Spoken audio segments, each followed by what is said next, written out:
नमस्कार दोस्तों, स्वागत है आपका पाताल लोक न्यूज़ में। मैं हूं फरदीन खान। मध्य प्रदेश कैबिनेट के वित्त मंत्री जगदीश देवड़ा मंत्रालय का पदभार संभालने के बाद आज पहली बार मंदसौर पहुंचे। गृह क्षेत्र में कार्यकर्ताओं ने वित्त मंत्री का जमकर स्वागत तो किया, लेकिन मंत्री जी के स्वागत में समर्थक सोशल डिस्टेंसिंग को भूल गए। भीड़ के बीच मंत्री जगदीश देवड़ा का स्वागत हुआ।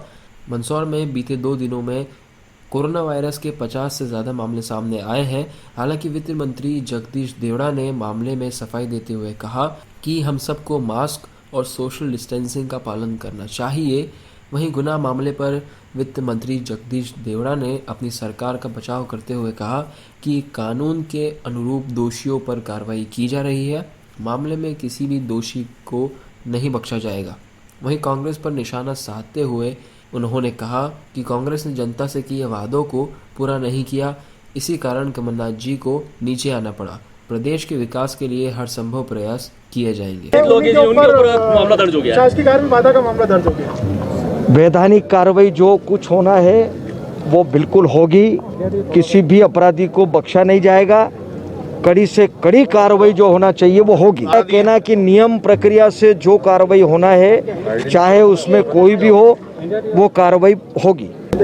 ये थोड़ा सा मुझे लगता है कि विवेचना वगैरह होगी। वहाँ पर जो भी जांच हो रही होगी वो जांच होगी। जांच में जो लोग दोषी पाए जाएंगे उनके खिलाफ कार्रवाई होगी। यहाँ मैं वहाँ प्रत्यक्ष तो था नहीं, लेकिन जो कुछ सुना है मैं तो यही कहूँगा कि जो भी होगा वो निष्पक्ष जांच होगी। अब कांग्रेस की गलत नीतियों के कारण कांग्रेस के बड़े बड़े नेता कांग्रेस छोड़ करके भारतीय जनता पार्टी में आ रहे हैं, तो ये हम सब लोग देख रहे हैं। ये बात सत्य है कि मंत्री तो कम बनते हैं, संख्या लिमिट है। सभी लोगों में क्षमता है, सब लोग उस मंत्री बनने के दायित्व को संभालने के लायक लोग हैं, लेकिन सीमित संख्या है। उसमें जो कुछ बन सकता है वो माननीय मुख्यमंत्री जी के क्षेत्र का अधिकार है, क्षेत्राधिकार है। सभी लोगों से मैंने अपील की थी। आने के पहले भी मैंने कहा कि सब मास्क लगा करके रहे। यहाँ मास्क का वितरण भी कर रहे हैं। मैं सब बंधुओं से फिर अपील कर रहा हूँ कि सोशल डिस्टेंसिंग का पालन भी करें, खुद भी सुरक्षित रहे, दूसरों को भी रखें, परिवार को भी रखें। ये हम सब लोगों की जिम्मेदारी है। मैं फिर अपील कर रहा हूँ और हम सब लोग उसका पालन। देश के यशस्वी मुख्यमंत्री शिवराज सिंह जी चौहान का धन्यवाद कर रहा हूँ, उनके प्रति आभार व्यक्त कर रहा हूँ। उन्होंने मंत्रिमंडल में जो दायित्व दिया है, जो जिम्मेदारी दी है और भरोसा किया है, क्योंकि मैं पहले भी उनके मंत्रिमंडल में काम कर चुका हूँ और पुनः उन्होंने विश्वास व्यक्त करके जो जिम्मेदारी दी है, मैं उनके प्रति हृदय से आभारी हूँ। और उन्होंने जो विश्वास व्यक्त किया है उस विश्वास पर मैं पूरा खरा उतरने का प्रयास करूंगा और इस मध्य प्रदेश की बेहतरी के लिए जो कुछ अच्छा हो सकता है उसके लिए हर संभव प्रयास करूंगा। कमलनाथ जी इसीलिए नीचे आए। 15 माह में उनने क्या किया है ये जनता को पता है। भारतीय जनता पार्टी और कांग्रेस की सरकार में क्या अंतर है ये अभी उदाहरण देकर के ज्योतिरादित्य सिंधिया जी ने बता दिया कि 15 माह में उन्होंने जो लोगों से वादे किए थे, प्रदेश की जनता से जो वादे किए थे, वो वादे पूरे नहीं किए।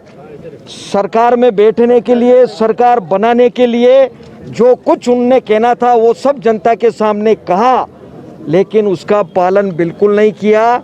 और ज्योतिरादित्य सिंधिया जी ने इसीलिए कहा कि जनता हमसे जवाब मांग रही है, जनता हमसे जवाब मांग रही है।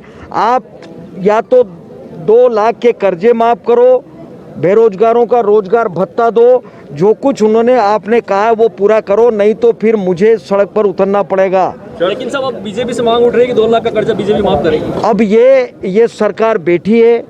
कांग्रेस ने बहुत कुछ बातें कह दी, लेकिन इस समय वैश्विक संकट है, वैश्विक संकट चल रहा है, पूरे विश्व का संकट है। कोरोना जैसी महामारी इस देश में चल रही है, प्रदेश में, पूरे विश्व में। और उन सब कठिन परिस्थितियों में मुझे लगता है कि खजाने की स्थिति और सारी स्थिति वित्तीय संसाधन को देखकर जो कुछ इस प्रदेश के लिए हो सकता है वो करेंगे। मुझे गर्व है कि कांग्रेस की सरकार ने, कमलनाथ जी ने गरीब लोगों के लिए जो योजनाएं बनाई थी, संबल योजना जैसी योजना बनाई थी, वो योजनाएं कांग्रेस की सरकार ने, कमलनाथ जी ने बंद कर दी थी। लेकिन अभी शिवराज जी ने फिर चालू किए। तो मैं आपको ये कहना चाहता हूं कि इस कोरोना के संकट की महामारी के समय खजाने की स्थिति भी, वित्तीय संसाधन भी, मुझे लगता है कि पूरा देश प्रभावित हुआ है। रोजगार की दृष्टि से, सभी दृष्टि से मध्य प्रदेश की क्या स्थिति खजाने की सर? तो मुझे लगता है कि कोई भी आवश्यक काम नहीं रुकेंगे, सारे काम होंगे। प्रदेश के यशस्वी मुख्यमंत्री जी के नेतृत्व में मुझे लगता है कि जो कुछ अच्छा होना चाहिए, जो बेहतर हो सकता है, वो करेंगे।